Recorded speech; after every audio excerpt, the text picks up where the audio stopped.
ஒவ்வொரு தேவ பிள்ளைகளோடும் ஆண்டவர் இதை பேசுகிறார். எச்சரிக்கையாக இருந்து மறைவான ஒரு இடத்திற்கு சென்று ஒளிந்து கொள். இந்த ஆலோசனை ஒரு அபிஷேகம் பண்ணப்பட்ட ஒரு மனிதனுக்கு சொல்லப்பட்டது. இந்த ஆலோசனை இங்க சவுல் என்கிற ஒரு மோசமான மனிதன் தாவீதை கொண்டு போடுறதுக்கு வகை தேடிக்கிட்டே திரிகிறான். அத சவுளுடைய மகனாகிய யோனத்தான், அவன் தாவீதுடைய நண்பன், அவன் அதை அறிந்து தாவீதிடத்துல வந்து அதை சொல்லுகிறான். எங்க அப்பா உன்னை கொல்றதுக்கு என்ன தேடிக்கிட்டு இருக்கிறாரு, வகை தேடுறாரு. அதனால் நீ மறைவான ஒரு இடத்திற்கு சென்று நீ ஒளிந்து கொள் என்று யோனத்தான் தாவீதுக்கு ஆலோசனை சொல்லுகிறார். தாவீது யார்? அபிஷேகம் பண்ணப்பட்ட மனிதன். ஒரு ஆமீன் சொல்லுங்க.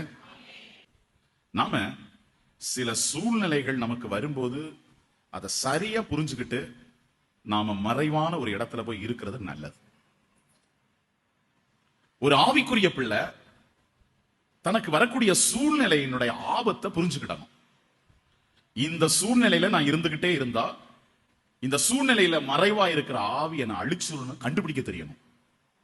அதனால அந்த சூழ்நிலையிலிருந்து விலகி மறைவா ஒளிஞ்சுக்கிடும்.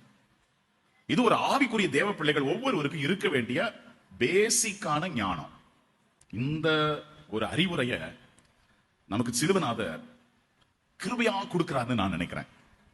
யார் மேல அவருடைய கிருபை இருக்குதோ, இறக்கம் இருக்குதோ, அவர்களுக்கு தான் இந்த ஆலோசனை அவர் கொடுக்கிறார். எதுக்காக ஒளிஞ்சுக்க ஆண்டவர் சொல்றாரு இன்னைக்கு ஆவியானவர்? ஏன்னா தேவனுடைய பிள்ளைகளுக்கு ஏதோ ஒரு விதத்துல ஆபத்துகள் சம்பவிக்கும். அந்த ஆபத்து என்ன செஞ்சிரும்னா உன் ஆவிக்குரிய வாழ்க்கையே அழிச்சு போட்டுரும். அதனால் அந்த மறைவான இடம் எதுன்னு இன்னைக்கு நான் சொல்லி தருவேன். நீங்க அதுல ஒளிந்து கொள்ளணும், மறைந்து கொள்ளணும். அப்போ ஒரு தேவனுடைய பிள்ளை தன்னுடைய ஆவிக்குரிய வாழ்க்கையை கடைசி வரைக்கும் பாதுகாத்துக் கொள்ளலாம்.